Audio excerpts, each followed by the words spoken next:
Hello. Today I want to tell you about the introduction of the context of actuarial work. This is the learning outcome for this topic. Firstly, we can explain the context related to an actuarial environment. Second, we can describe the areas involving actuarial knowledge. The third one is to know how to apply basic actuarial knowledge. Why consider the context? Can you consider the following headlines?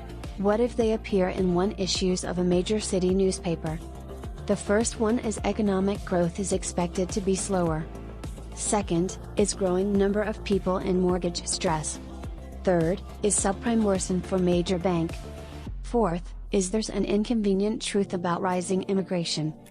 Fifth, is higher interest rates here to stay. Sixth, is HIV rates to soar. Seventh, is no end to selling on Wall Street. And the last one, is huge number of Texans cast early presidential vote. Each headline highlights a story that is potentially relevant to the work of some actuaries. In any newspaper we could identify a similarly diverse set of stories reporting events, developments or trends likely to impact actuarial work. This is the context of actuary work. The first one, actuaries provide solutions to risk-related problems and those solutions have to work in a particular context. Secondly, actuaries have to know the context, because it is part of understanding the problem as it is the first step in designing a suitable solution. Next, actuaries have to know how the context has changed in the past because that influences how to use past experiences as a guide in developing a model of the risk process.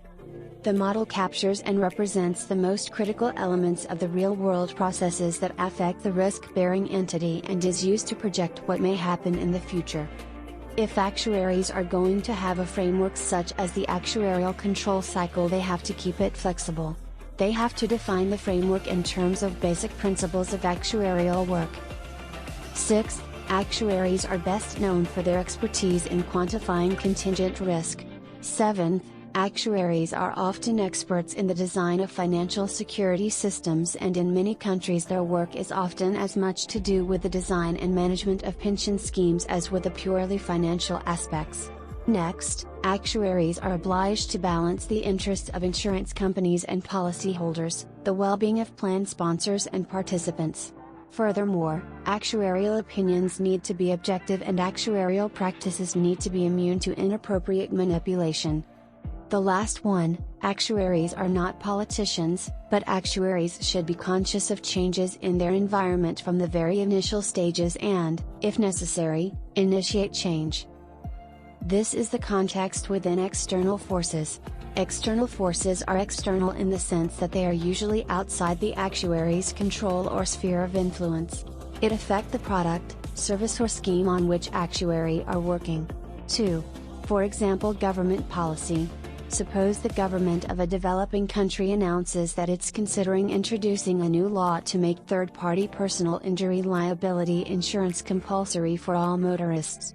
This would be seen as an upside risks for general insurers to participate in a potentially profitable new market. In a dynamic world, the forces change over time. Such changes can create downside risks and upside risks. The same government may decide to fix the maximum premiums that can be charged for the new compulsory insurance. If these maximum premiums are believed by general insurers to be inadequate to cover expected claims, then the risk will be seen as downside. The context is not static. The iterative nature of the actuarial control cycle reminds us that the context is never fixed, it changes over time. Each time an actuary investigates a retirement benefit plan's finances, the task becomes new problem to be solved, because the context has changed.